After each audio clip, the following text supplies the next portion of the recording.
Bueno, agradeceros también que estéis aquí. Bienvenidos, bienvenidas. Es un privilegio compartir un ratito con Eloy. Nosotros tenemos la suerte también de estar en esa isla, en el Lazareto de Mahón, que, no sé, yo me quedé impresionadísimo cuando vine a preparar una de las motivaciones de traerme aquí también por parte de Carles y el equipo de Quarantine fue encontrarle una historia, ¿no?, a ese territorio para contársela precisamente a todos los que vinieran a esta experiencia, que es Quarantine, que combina desde luego la parte artística con ese un poco romper barreras, ¿no?, entre todos los alumnos que vienen de todas partes del mundo. Algunos de los grandes maestros de la pintura también se juntan allí en la isla, gente que trabaja en la isla y, por supuesto, el equipo también de Quarantine. Y toda esa combinación, ¿no?, que a mí me resultó un proyecto al principio pues muy subversivo, ¿no?, muy rupturista y al mismo tiempo al llegar allí, lo hablaba yo con Carles, la mente maestra de todo esto, que hay sitios que tienen alma, ¿no? Y a pesar de ser un lazareto, que como bien sabréis es un lugar en el que pues, se realizaban estas cuarentenas, ¿no?, estos confinamientos de barcos que llegaban cargados de enfermedad y muchas veces de la desesperanza, ¿no?, al borde del continente tenías que parar en el camino y ver si aquello terminaba o no, siendo el final, ¿no?, de tantas cosas. Y sin embargo es un lugar muy apacible, ¿no? A mí me transmite muchísimo esa paz, que es lo primero que te quería preguntar, Eloy. ¿Cómo estás llevando la experiencia de estar allí compartiendo con toda esta gente el mundo del Lazareto y de Quarantine? Bueno, ante todo, buenas tardes. Es un placer estar aquí, darle las gracias a ustedes por haber venido, especialmente en una tarde tan desapacible como la que tenemos hoy, que tiene doble mérito. Es mi primera vez en Menorca, no había estado nunca y es cierto que no he tenido todavía mucha ocasión de visitar la isla, pero está siendo una experiencia de momento muy enriquecedora, muy intensa también, por todo lo que comenta Alberto, lo que es ya el entorno donde se está desarrollando la actividad tiene un carácter también muy especial, ¿no? Y es algo que palpas en cuanto cruzas la puerta. No sé muy bien describirlo, me habían advertido de ello, pero es verdad que es una energía que suma también a la experiencia, ¿no? El hecho de estar también aislados, haciendo algo tan intenso como lo que estamos haciendo, te acaba afectando un poco a los sentidos en muchas direcciones, ¿no? Yo estoy acostumbrado a tener grupos de alumnos, a hacer iniciativas grupales, pero está siendo diferente y es en la que estoy viéndome yo también afectado de una manera distinta a como ha ocurrido en otras ocasiones, ¿no? Y no sé, tengo que decir que estoy sufriendo también con muchos altibajos emocionales, el cansancio también afecta, porque yo también estoy viviéndolo con la misma intensidad que los alumnos, ¿no? Involucrándome en la experiencia también de manera activa, intentando participar también a nivel emocional y está siendo fantástico, la verdad que sí. Me alegro, Eloy, de saberlo, porque son días duros también, ¿eh? El mundo de la cultura en general, el arte, ya sabéis que a veces es difícil de abordar, en según qué caso, sobre todo cuando uno aspira a trabajar profesionalmente, ¿no? Y hoy precisamente compartimos una charla estupenda con Eloy. Aquí tenéis uno de los elementos, ¿no?, que se compartieron también en esa charla, que es un documental en el que se muestra un poco pues, la vida de Eloy, ¿no?, y su desarrollo como artista y como persona, por dentro, ¿no?, un poco los entresijos.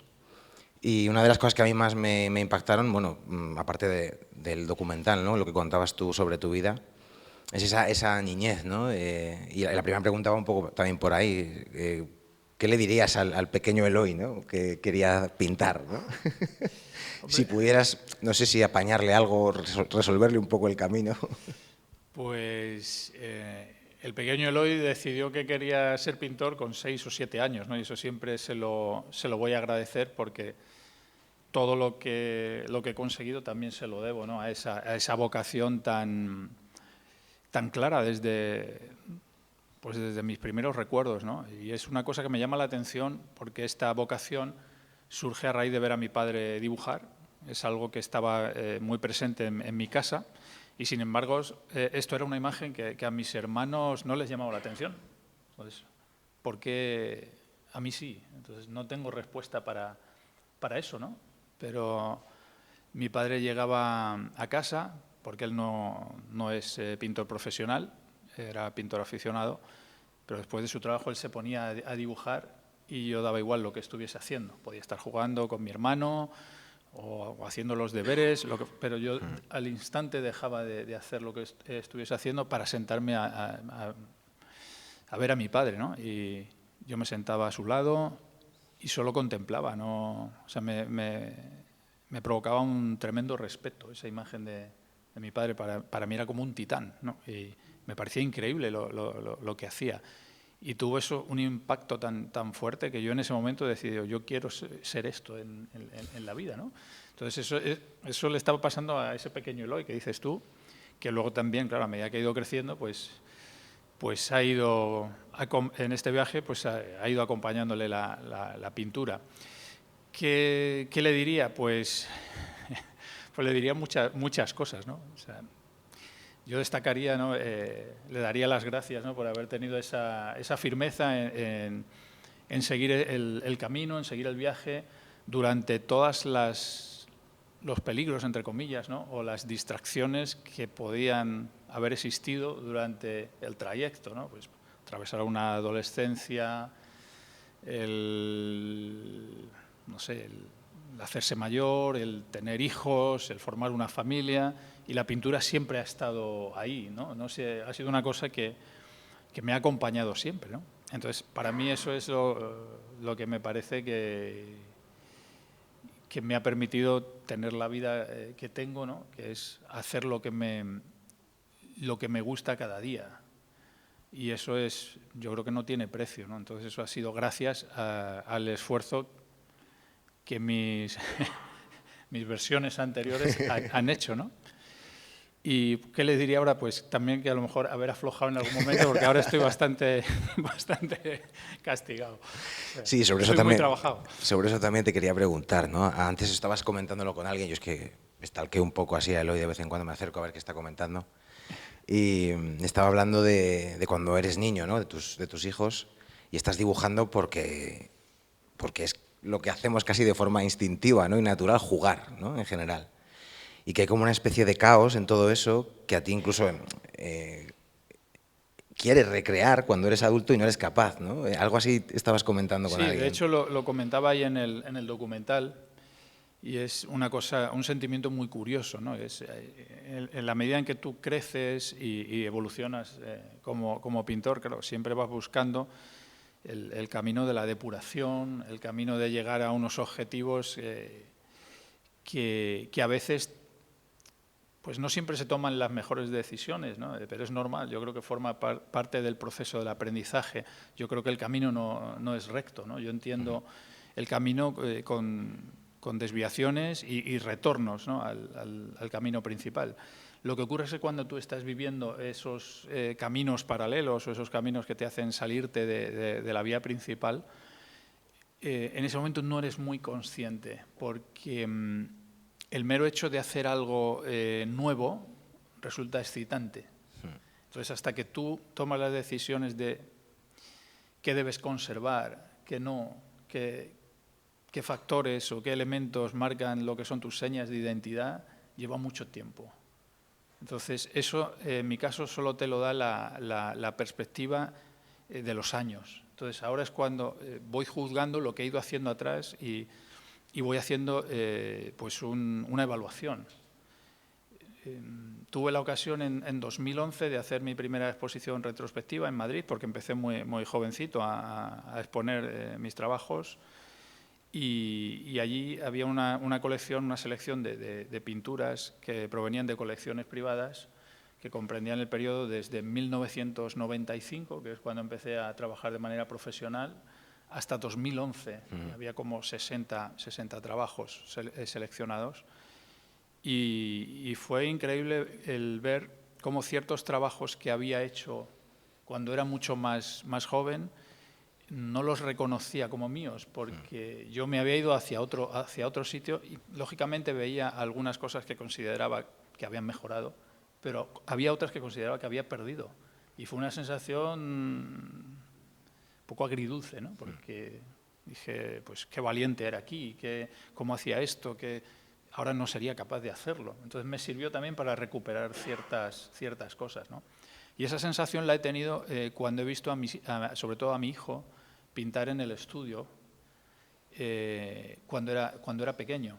Y él llegaba al estudio y no quería el clásico bloc de dibujo con rotuladores en el que dibujan todos los niños.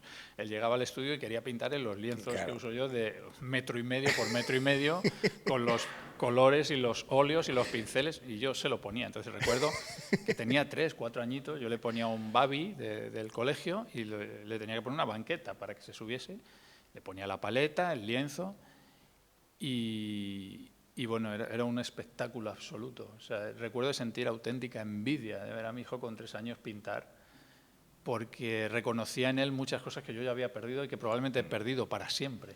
Entonces no se puede tener todo, ¿no? Entonces mi trabajo, a la vez que ha ido evolucionando y buscando estos nuevos caminos y este desarrollo lógico, también dejas cosas por el camino. Entonces esa frescura, yo sentía que lo que estaba haciendo mi hijo, fíjate cómo suena, ¿no? Era el pintor que yo quería ser.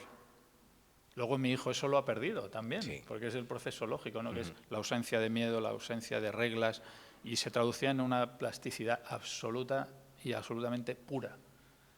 Ahí no había ningún tipo de amaneramiento, no sé, era una cosa increíble. Además, lo que me sorprendía es que recuerdo un cuadro que hizo durante un verano, es que podía venir conmigo todos los días al taller y seguía trabajando en el cuadro. Estuvo con 3 o 4 años. Es tremendo, sí. Es que no sabía casi ni tenerse en piel.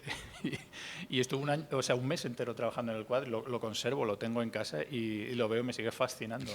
Entonces, son estas reflexiones, ¿no? A veces que tienes la vida que dices, madre mía, al final cuanto más aprendes hay cosas que también las desaprendes, ¿no?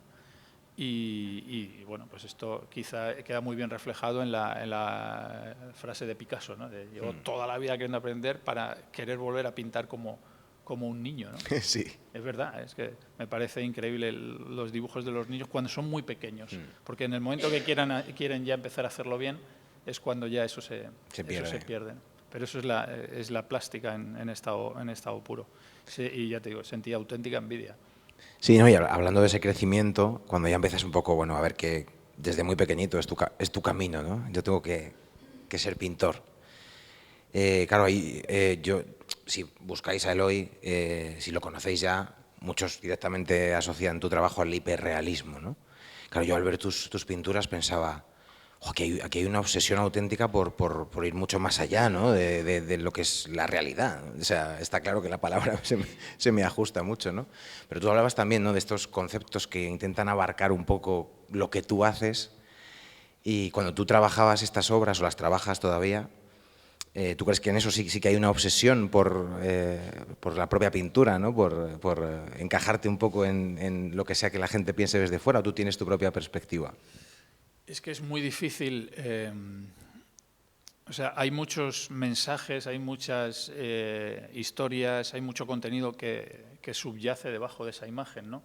Que es una imagen que se ha ido formando a fuego lento, una iconografía, una serie de elementos que no son elegidos al azar. O sea, todo lo que hay ahí tiene un porqué que se ha ido gestando y gestionando a lo largo de muchos años de trabajo.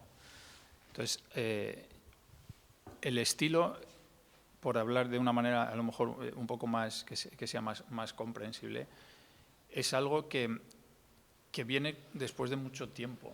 Entonces, cuando tú empiezas a trabajar, lo que haces prácticamente es robar cosas.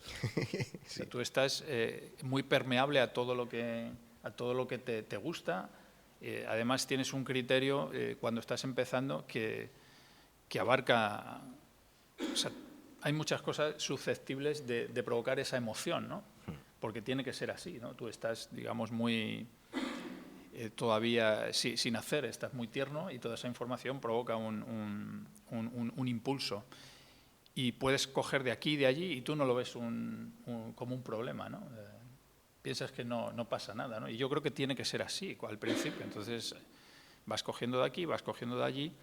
Lo que ocurre es que a medida que va transcurriendo el tiempo, va viendo como como una especie de filtro sobre toda esa información, y hay cosas que van quedando por el camino y otras van dejando un pozo.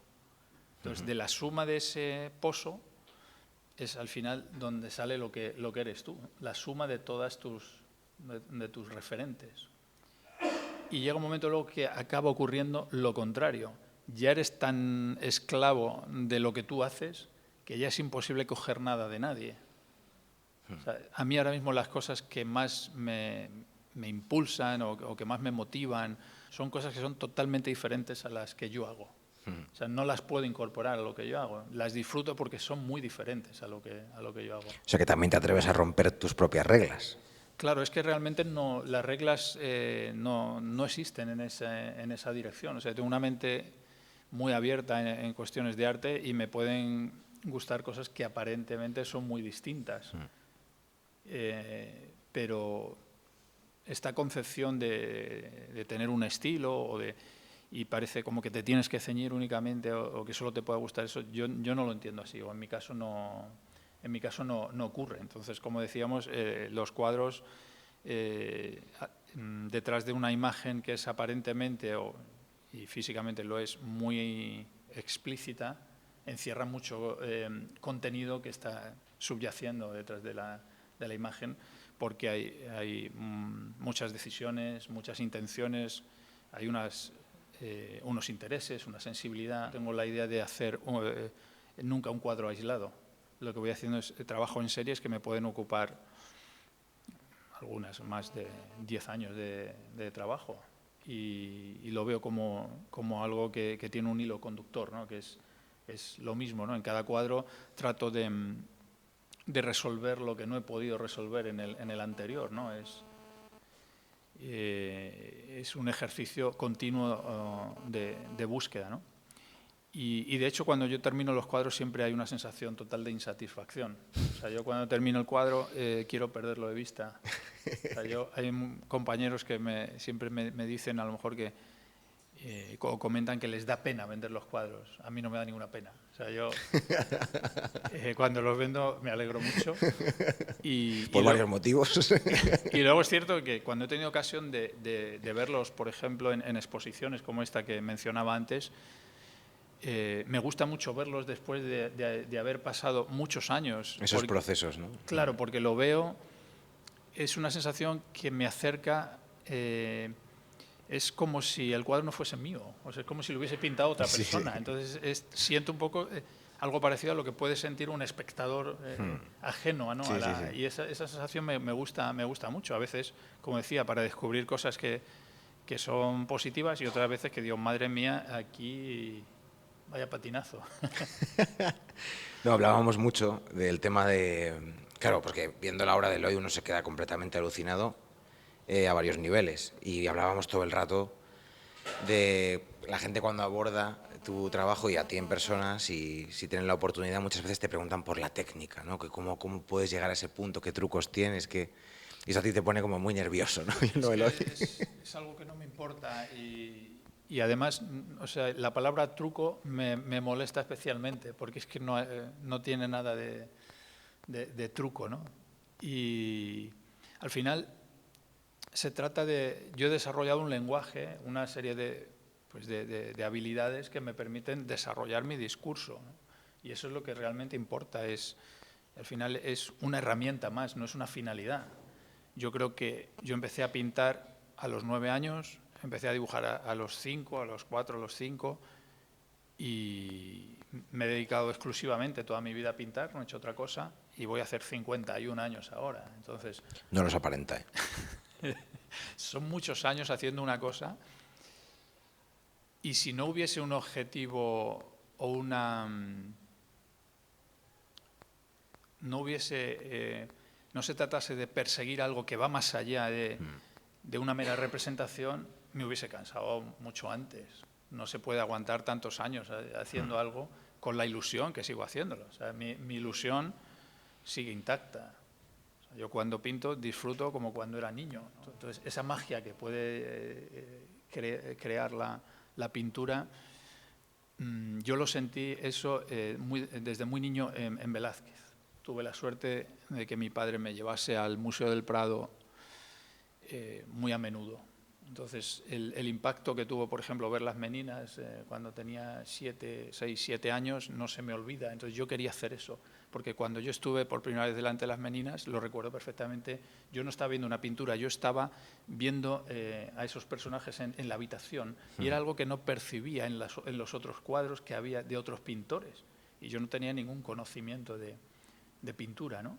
Pero yo ya sabía que ahí había algo más, porque de verdad, o sea, es que lo sentía como si fuese una máquina del tiempo, las Meninas. Entonces, ¿qué hay ahí que un niño de 8 años sin conocimiento, lógicamente, de la pintura, de repente percibe en una pintura y no en las otras, ¿no? Entonces, es algo que es real, eso está ahí. Y de hecho, como decía antes, durante mi carrera he tenido muchas referencias, muchos pintores que me han influido, de los que he aprendido y a los que respeto mucho, pero ya no pienso en ellos. Ya no tengo los catálogos de estos pintores abiertos cuando estoy pintando. Pero, sin embargo, cuando estoy bajo de motivación o necesito un impulso, yo sigo yendo a ver a Velázquez al Museo del Prado, 45 años después. Entonces, eso es real. Ese trasfondo, esa magia es real. Y hablabas también de las crisis en el camino, ¿no? Que es una cosa que hablan mucho los artistas, incluso los mejor posicionados, los mentores, los que podemos considerar muchas veces nuestros ídolos, ¿no? Como quien dice, de crisis incluso actuales, ¿no? Y momentos muy difíciles en tu etapa creativa y demás, pero incluso como algo necesario. No sé si esto es así para ti, Eloy. Forma parte de la vida, al fin y al cabo, Claro, ¿no? es que eso iba a decir, digo, es que la cuestión importante aquí es que no hay una separación entre el pintor y la persona. Entonces, todo lo que te ocurre como persona te afecta como pintor, ¿no? Es un aprendizaje que va al unísono, es un aprendizaje paralelo. Y también es como recíproco, ¿no? Entonces, lo que te afecta mucho, cómo te encuentres como pintor, cómo te encuentres como persona, te afecta también en cómo estás en la pintura, y hay veces que es necesario controlarlo de una manera saludable. En mi caso, yo desarrollé con el tiempo una crítica importante hacia la pintura en general y especialmente hacia lo que yo hacía, hasta tal punto que esa autoexigencia llegó un momento que me bloqueó, porque cualquier cosa que hiciese desde el principio ya no valía. Entonces, el primer brochazo que pegaba en un cuadro ya no me servía. Entonces, todos los días tenía que afrontar eso, que se convirtió en algo doloroso, y acabó bloqueándome, porque no supe determinar en qué momento algo que me provocaba tanto placer se había convertido en algo que me provocaba dolor. Entonces, lo que hice fue dejar de pintar. Tuve que dejar de pintar durante un año, intentar localizar dónde estaba el problema, y fue una crisis a nivel personal muy, muy importante, porque no había hecho nunca otra cosa, no sabía hacer otra cosa y no quería hacer otra cosa. Entonces, estuve durante ese año muy, muy angustiado, ¿no? Esto me ocurrió en 2008 y yo estaba haciendo una pintura que no me representaba. O sea, yo veía mis cuadros y no era yo, no sabía qué había pasado o muy bien por qué había ocurrido. Pero yo creo que es algo lógico dentro de un proceso de aprendizaje de alguien que además lleva tantos años haciéndolo desde tan temprano, ¿no? Entonces, Y además has buscado cómo oxigenar un poco también tu espacio personal haciendo otras muchas cosas, ¿no? Tienes un grupo de música, también has hecho cómic, novela gráfica. En este caso, ¿cómo ha sido eso una herramienta también? Porque me imagino que te ha servido para seguir con tu carrera más tranquilo, ¿no? Más sereno. sí, he buscado otras actividades también creativas, porque necesito al final siempre hacer algo creativo, es lo que a mí realmente me hace sentir bien, no puedo prescindir de ello, ¿no? No es fácil encontrar una ocupación que me aporte algo similar, que esté fuera de lo creativo. Por supuesto, me encanta leer, me encanta viajar, me encanta ir al cine, me encanta estar con mis hijos, todas estas cosas me aportan, ¿no?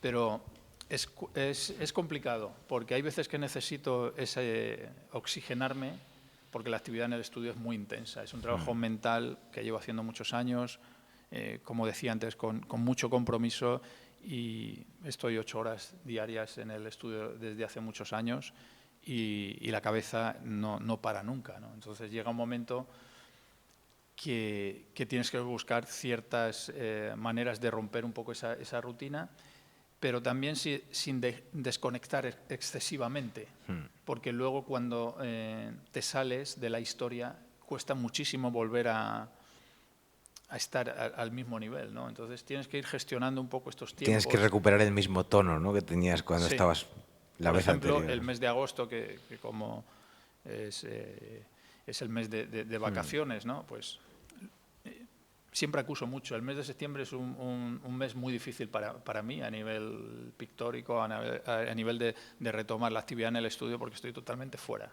Estoy desconectado absolutamente, porque vengo de estar haciendo otras cosas que también, claro, necesito descansar, ¿no? Pero me cuesta mucho. El mes de septiembre es un mes duro. Entonces, por eso digo que me busco estas ocupaciones, que me disfruto mucho, por ejemplo, con el tema de la música, como hablábamos antes, porque algo que se me hace difícil, o llegó un momento que incluso se me hizo o creó un verdadero conflicto, fue el problema de estar solo tantas horas. Pues la soledad del estudio es dura. Por un lado necesito estar solo para poder pintar, no podría pintar delante de nadie porque necesito esa concentración, pero vas acumulando horas y ves que la vida pasa, vas cumpliendo años y bueno, pues me relacionaba... Empieza a pesar. Sí, me relacionaba con mi mujer y mis hijos, que los veía por la noche cuando llegaba a casa, ¿no? Entonces, lo que hice, bueno, pues encontré en la música esta manera de seguir haciendo algo creativo que además hacía con otras personas, que también me permite liberar energía y encuentro mucho disfrute en ello. Y luego pues empecé a dar clases, a hacer estos cursos y a tener un grupo regular de alumnos a los que dedico todos los lunes. Y ha sido... Ha marcado una diferencia, ¿no? Sí, ha sido un aporte clave, porque me siguen quedando 4 días para estar en el estudio y ahora este grupo de alumnos pues llevamos 3 años juntos y bueno, pues son mis amigos, ¿no? Entonces ha cambiado mucho la historia, porque las sensaciones son muy diferentes. Al final la soledad en el estudio es dura, es un trabajo que en ese sentido es muy exigente y muy duro y a veces... ¿Crees que hay que vivir para pintar? Porque también hemos hablado de esto mucho, los alumnos preguntan muchas veces, no tengo tiempo suficiente porque tengo que trabajar en otras cosas para poder vivir y mientras tanto pinto, y a vosotros a veces incluso llegáis al lado opuesto, ¿no? O sea, estáis tan metidos en el trabajo, tú además desde muy joven, y llega un momento en el que te pasa lo contrario, ¿no? Es como necesito salir de aquí para poder seguir pintando, ¿no? Es una cosa muy curiosa. Es un momento que el trabajo te absorbe completamente, dentro de que yo soy una persona muy organizada, no me muevo muy bien en el caos y en el desorden, ¿no? Entonces, tener esa disciplina en el trabajo, yo tengo mi horario fijo, no trabajo en fin de semana, trabajo de lunes a viernes, y eso lo tengo desde siempre. Entonces, eso me ha permitido también desarrollar mi trabajo, pero a la vez también dar a mi familia y dar a mis hijos una estructura sólida, donde han visto bueno, pues que se les... O sea, esta visión que hay, lo comentábamos antes también, ¿no? del artista bohemio, del artista que trabaja en mitad de la noche cuando le viene la inspiración. No es mi caso. O sea, yo he sido una persona muy disciplinada en mis rutinas, también en favor de mi familia, ¿no? Y porque he querido disfrutar de mis hijos y estar allí presente en cuerpo y alma, ¿no? Entonces, al principio yo tenía el estudio en casa y decidí, cuando nació mi primer hijo, el sacar la pintura de casa, porque yo quería estar exclusivamente allí con ellos, ¿no? Y cuando tienes el estudio en casa siempre encuentras el momento de bajar al estudio, de abrir la puerta y echar un vistazo, y no terminas nunca. Y por un lado necesito ese oxígeno para volver al día siguiente al estudio con una mentalidad y con una visión más fresca. Y por otro lado, aprendí con el tiempo a que cuando estaba en casa quería estar en casa, ¿no? Y así ha pasado, que me alegro mucho de haberlo hecho así, porque ahora de repente pues mi hijo tiene 21 años y he sido muy afortunado de disfrutar cada momento desde el primer día que lo tuve en los brazos, ¿no? Y eso ha sido algo que me ha dado también mi organización y mi disciplina. Y una de las cosas que te quería preguntar, desde que hace unos días también tuvimos a Eduard Povy, que es otro grandísimo genio de la pintura, tiene una vida impresionante, y en la conclusión él decía que esto del arte es un lenguaje, básicamente, ¿no? Que ponerse a desentramarlo al final es como hablar de lápices, ¿no? Que lo que importa es la vida, ¿no? Y es una sentencia que dejaba él, ¿no? Al final el cuadro es eso, ¿no? Y claro, a Eloy, que también, por eso te quería preguntar, se asocia muchísimo con la técnica, ¿no? Y tú estás de acuerdo con Eduard en esto. Yo cuando he tenido la ocasión de reunirme con otros colegas, con otros pintores que hacen lo mismo, es cuando realmente me siento comprendido. Hoy mismo hablaba con Eduard y después de ver el documental decía una serie de cosas que es un auténtico alivio, porque dices, lo que pretendo llega. El problema es que tiene que llegar a alguien que tenga también la capacidad para recibir ese mensaje. Al final el arte es complejo y poder descifrar todo lo que encierra no es una tarea simple, que requiere también de una educación artística, ¿no? Y es algo que es puramente intelectual, no tiene nada que ver con lo formal, ¿no? Por supuesto que lo formal está en ello, pero es algo más complejo, ¿no? Y es algo que también los pintores sufrimos en el proceso del aprendizaje. Yo comentaba hoy en la charla que cuando yo empezaba y entré en la universidad y empecé a hacer Bellas Artes, los profesores me recomendaban una serie de pintores que yo no entendía. O sea, yo no entendía de verdad cómo podían recomendarme el trabajo de estos pintores. O sea, yo consideraba que yo lo hacía mejor, ¿no? Ahora me ruborizo pensándolo, claro, pero yo no lo entendía. Entonces, en este proceso de todos estos años, claro, me he dado cuenta que es un tema de formación intelectual, ¿no? Eso no es otra cosa, ¿no? Sí, yo también le daba vueltas a lo del mensaje, ¿no? Y me acordaba cuando veía el documental y cuando dabas tú la charla, cuando hablaba Eduard, como yo de ser cuentacuentos lo llevo un poco siempre encima, me acuerdo de relatos muchas veces, ¿no? O de ensayos de escritores. Y hay uno que me flipa, que te quería compartir, Eloy. Claro. Es de una escritora que se llama Ursula K. Le Guin, y ella hace ciencia ficción sobre todo, pero es para mí, de las mejores escritoras que hemos tenido, que falleció hace no mucho. Y dice lo siguiente, yo te lo leo y tú me dices qué te parece esto, porque tiene sus cosas, ¿eh? La idea de que una historia tiene un mensaje da por hecho que pueda ser reducida a unas cuantas palabras abstractas.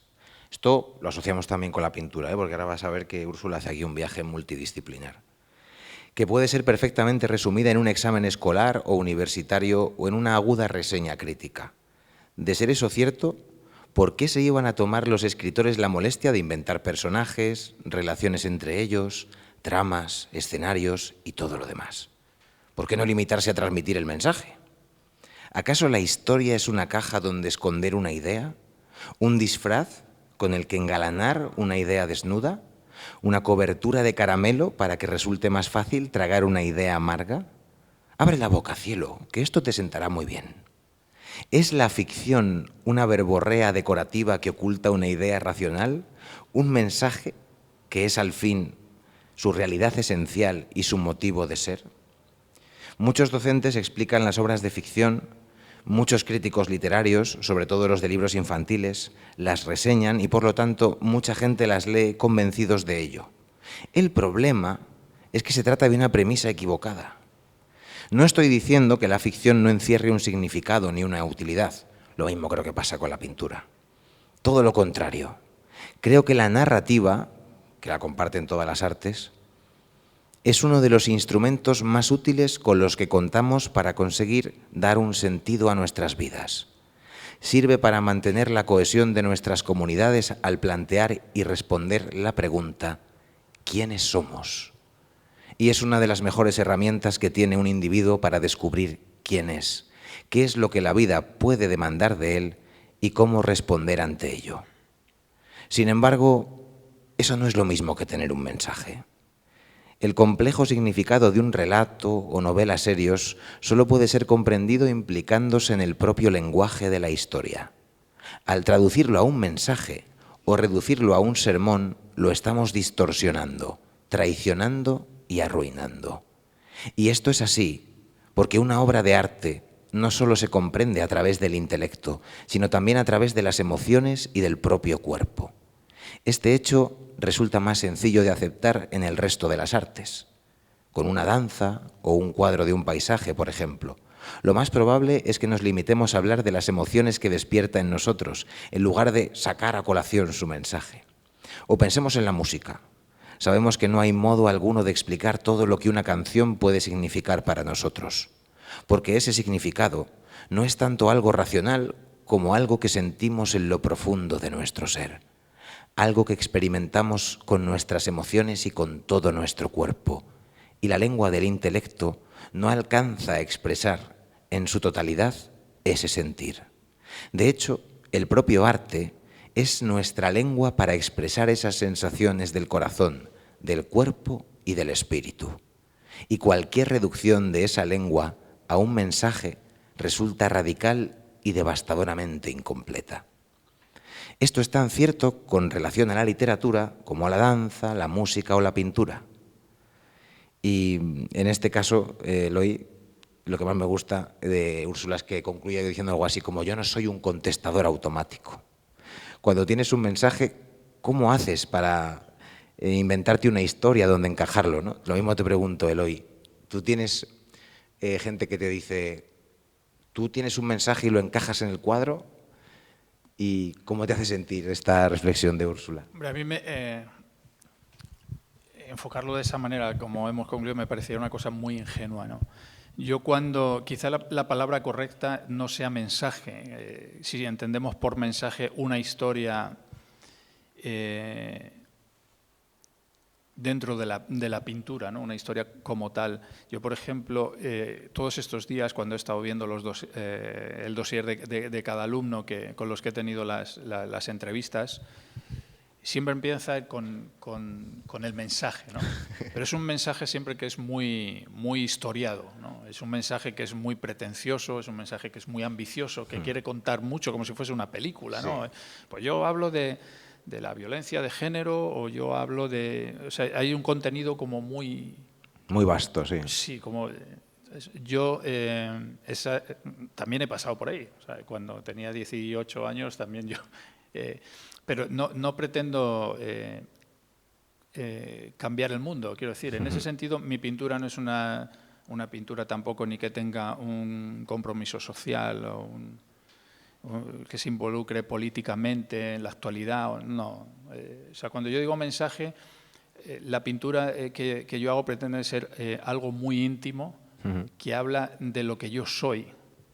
Y entonces, para mí, eso es el mensaje, ¿no? Yo estoy todo el rato hablando de lo que yo soy, de mis intereses, de mi mundo y de cómo siento yo la realidad y cómo me expreso en torno a ella, ¿no? Como pintor y como persona. Pero es un mensaje íntimo, no pretende contar nada. Sí. Lo que pretende es trascender lo que utilizo como excusa para contar lo que yo soy. Y esa es la historia. Pero no hay nada que sea tan pretencioso, ¿no? Que no sé tampoco, quizá sea pretencioso de otra manera, ¿no? Porque el objetivo que se pretende no es sencillo. Pero no va por esos derroteros. Cuando yo utilizo la palabra mensaje, yo le doy otra connotación muy diferente, ¿no? Es hablando más, insisto, de esa intimidad, de esa cosa, casi de esa privacidad que es el mostrarte a los demás a través de lo que tú haces, sí. ¿No? Entonces, yo siempre lo digo que yo entiendo que todas las pinturas que hago son auténticos autorretratos, aunque no me esté pintando a mí mismo, sí. ¿No? Porque yo estoy ahí en todas esas decisiones que, como decía antes, ¿no? Voy tomando desde siempre y que han ido moldeando lo que lo que yo quiero hacer, ¿no? O a dónde quiero llegar.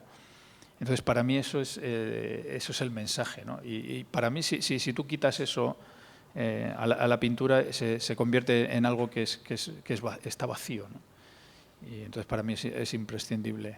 Y quizá, bueno, esta reflexión tiene que ver con que se intenta empaquetar un poquito todo en mensajes, ¿no? Para que tenga sentido dentro de unos discursos, se pueda vender de una manera o de otra. Claro. O tú eres de este estilo, tú eres de este esto. Entonces tú intentas...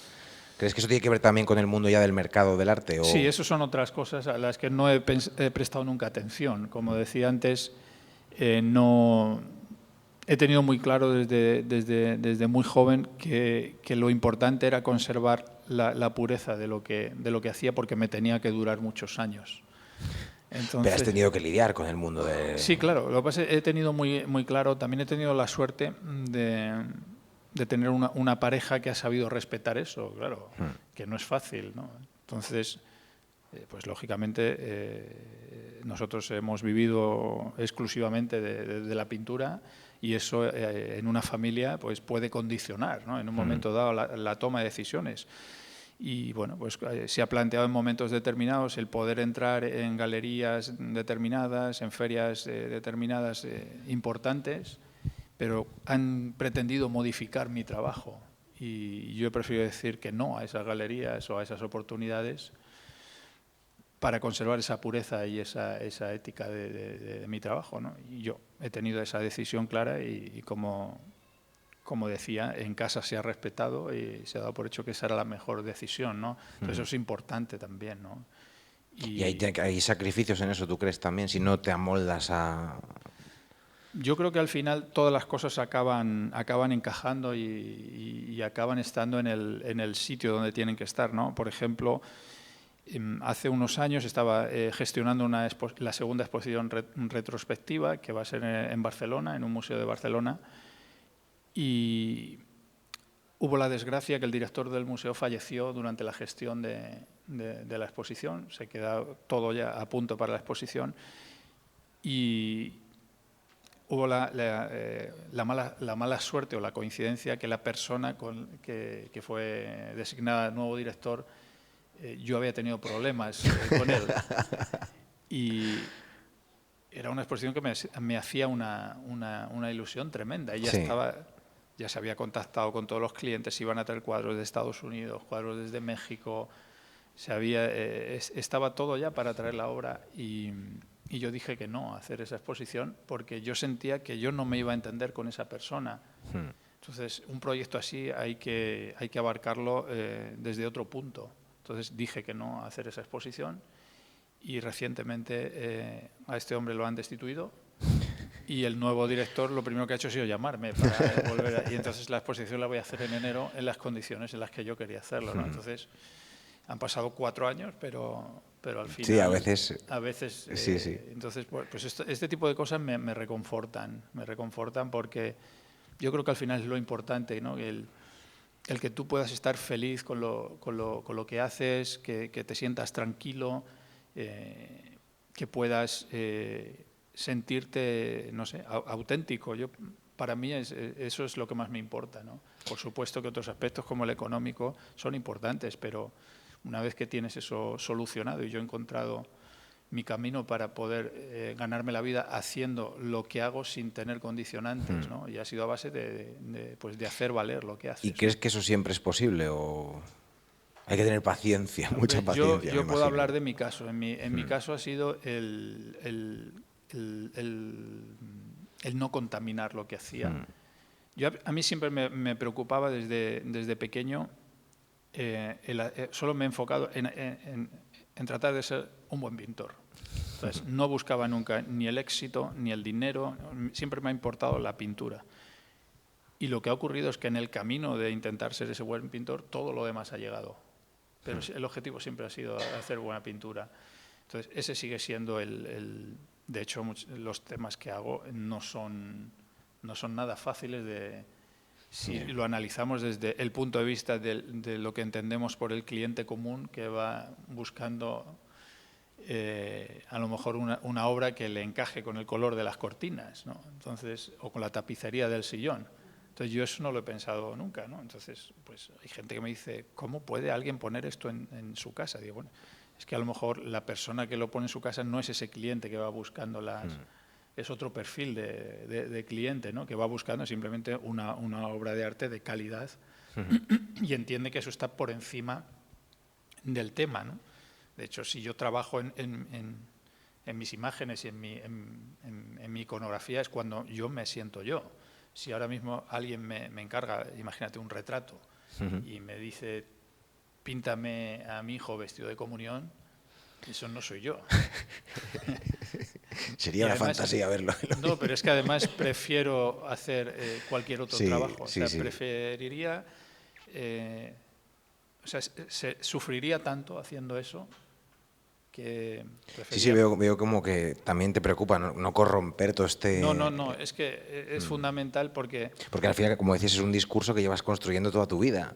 Claro. Entonces, de repente, romper eso por una cuestión de... Prefieres hacer otro trabajo que romper eso, me supone un desgaste muy importante. Si no hay fe en lo que hago, no puedo trabajar. O sea, se convierte la pintura en algo vacío, porque no es una cosa técnica. Entonces, ese es el problema. Si ya le quitas el alma, el porqué a lo que hago, es un trabajo puramente manual y es algo que llevo haciendo toda mi vida. Entonces, sería una cosa tediosa.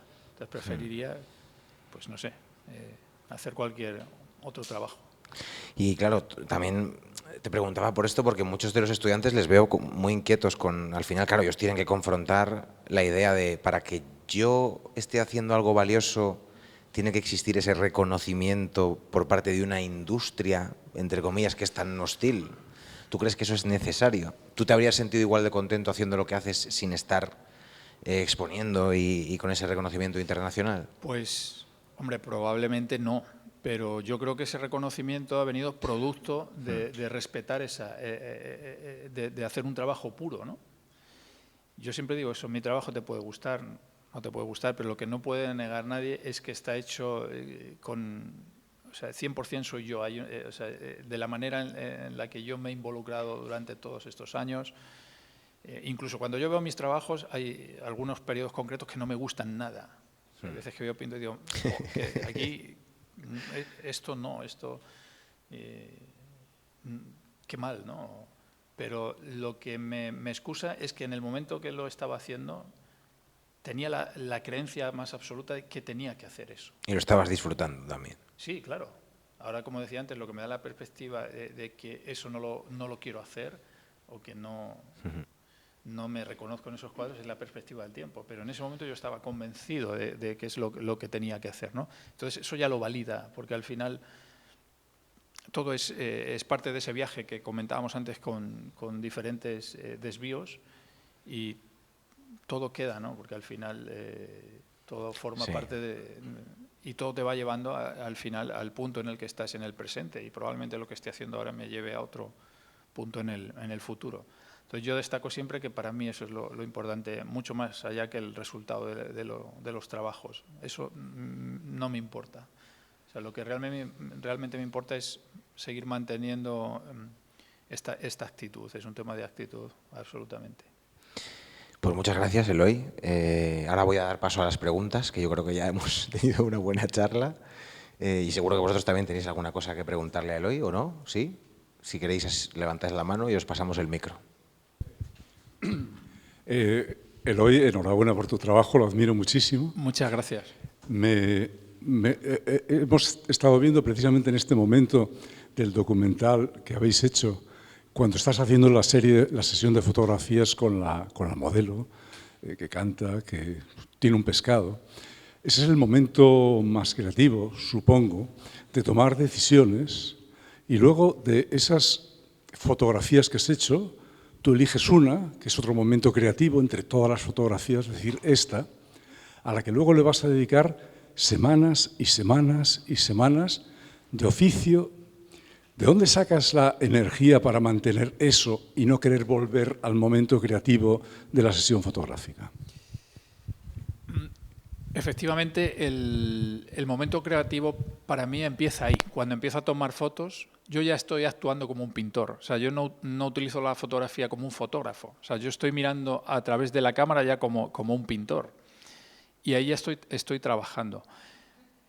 La selección de la imagen depende de muchas cosas. De hecho, yo hago varias sesiones, las dejo reposar, las consulto. O sea, no es una decisión que tomo de inmediato. Necesito siempre perspectiva del tiempo para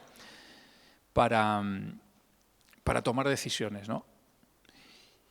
Y luego lo que ocurre es que esa foto, al principio, tiene una serie de tomas de decisiones que la van haciendo mía. No es una imagen, como decía, aleatoria. Primero hay un modelo, en este caso una modelo, que es una persona concreta por un motivo, que está frente a la cámara de una determinada manera, que se presenta en un formato en el cuadro que es determinado también, un tamaño que es determinado, una iluminación que es una iluminación concreta. Esas son decisiones conscientes que voy tomando que afectan mucho al resultado al final. Digamos que yo me voy, cada vez voy sumando como decisiones en las que yo me voy apoderando de la imagen y la voy haciendo mía. Después de esta primera imagen que decido ya, que es a partir de la que voy a trabajar, que la utilizo como referencia, es una imagen que empieza a ser mía, pero no lo suficiente todavía. Sigue siendo una imagen que para mí es fría. Entonces, lo que hago después es esa imagen la trabajo con el ordenador. Entonces, yo lo que hago es que siempre trato de acercar la imagen lo más fiel, que sea lo más fiel posible al momento o a la percepción que yo tenía de la persona cuando estaba con ella. Entonces, porque la fotografía es una cosa y la realidad es otra. Entonces, la fotografía es una lectura de la realidad que no es la realidad. Entonces, yo intento evitar esos códigos o esos mecanismos que yo entiendo que son propios de la fotografía, no copiarlos con la pintura. Entonces, lo que hago es editar la fotografía de tal manera que digamos que la naturalizo, ¿no? Entonces, altero las curvas del color, altero los valores, trabajo por diferentes capas, con combinación de... Todo esto lo hago, digamos, con Photoshop. Y eso ya supone otra intervención más sobre esa imagen primera, que cada vez va teniendo como más filtros de lo que yo creo que tiene que tener. Y digamos ya el salto definitivo lo doy cuando estoy pintando. Si yo pensase que lo que voy a hacer pintando es un duplicado de lo que tenía al principio, después de tener esta imagen trabajada con Photoshop, no tendría ningún sentido, porque sería como si yo fuese una impresora. Pero el resultado de lo que obtengo respecto a lo que utilizo como referencia es muy, muy diferente. Y en ese trabajo es donde yo encuentro la motivación, porque cada vez me voy implicando más y voy transformando la imagen en algo que siento como muy personal, sin necesidad de hacer grandes alteraciones, ¿no? Porque se entiende, o sea, son alteraciones, como decía antes, a un nivel siempre que están subyaciendo, ¿no? en la imagen. Entendemos siempre la actividad artística o la libertad artística a través de una expresión formal, agresiva, y yo no lo entiendo así. O sea, yo entiendo que una manera madura de alterar las cosas es de esta... o sea, la manera en que yo entiendo que yo me apropio de las cosas es haciéndolo así. Y es algo que me enseñó Velázquez, ¿no? Al final Velázquez aparentemente no altera nada. Y los motivos que han utilizado los grandes maestros siempre son motivos los de siempre de la pintura, ¿no? O el paisaje, el bodegón o la figura, ¿no? Y yo me identifico mucho con eso, ¿no? Y eso es lo que le da el sentido a que yo pueda estar un mes entero trabajando en estas piezas para lograr ese objetivo. Además, yo trabajo con la fotografía como referencia únicamente en la primera sesión. Yo tengo una sesión en la que voy colocando todos los elementos formalmente y luego ya trabajo sin la fotografía. Ya voy escuchando lo que el cuadro me demanda y voy actuando así con una toma de decisiones que son impredecibles. Y todo eso es lo que hace que el resultado que se obtiene está muy lejos de ser esa fotografía inicial que efectivamente era fría, ¿no? O no era lo suficientemente, o no estaba lo suficientemente cercana a los objetivos que yo persigo cuando estoy trabajando. Buenas noches. Enhorabuena. Muchas gracias. A ver, cuando pintas, veo que pintas sobre lienzo. ¿Has pintado alguna vez sobre tabla?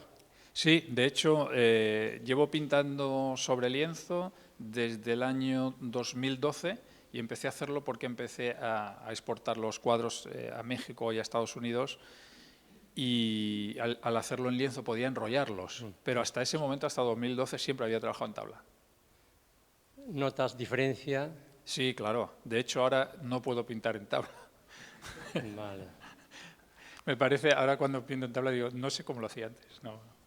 Me gusta mucho más el lienzo ahora, sí, se nota mucho la diferencia.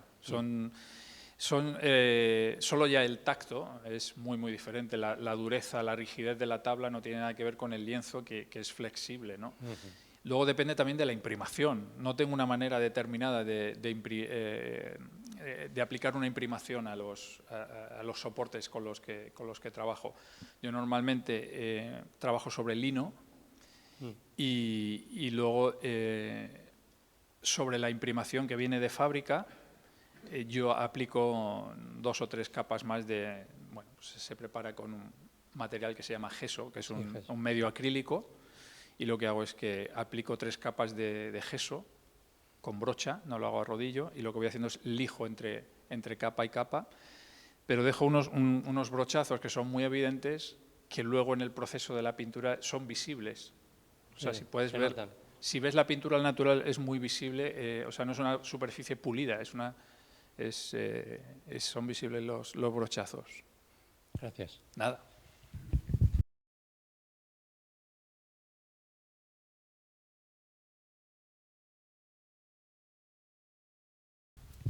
¿Cómo estás seguro de que la pintura está totalmente acabada y de que no le falta ningún detalle ni otra cosa? Pues es una pregunta excelente, claro que sí. Es una pregunta excelente porque es muy difícil tomar esa decisión. Porque es muy difícil tener una percepción cuando estás como cansado Después, por ejemplo, de cada día de trabajar 8 horas, llega un momento que estás totalmente ciego. De hecho, con el tiempo, lo que suelo hacer es trabajar en 2 pinturas a la vez para poder refrescar un poco la percepción de lo que hago. Pero tomar la decisión de cuándo está terminado es muy difícil. Para mí es una de las cosas más difíciles en la toma de decisiones. Y yo tengo una norma, es cuando pongo algo y me da la sensación, o empiezo a dudar si tenía que haberlo puesto o no, si lo pongo con esta duda, siempre me equivoco, me arrepiento. Y si no lo pongo, no me arrepiento nunca. Entonces, cuando ya empiezo a dudar de decir esto, ya paro. Entonces, en mi caso, parar siempre es mejor que seguir trabajando más y más algo que no lo tienes claro. Muy buena pregunta, muchas gracias. ¿Nada más? Pues yo quiero hacerte una. Muy bien. Has comentado sobre el tema del encargo, que te costaría, ¿no?, hacer una obra de un niño vestido de comunión, ¿no?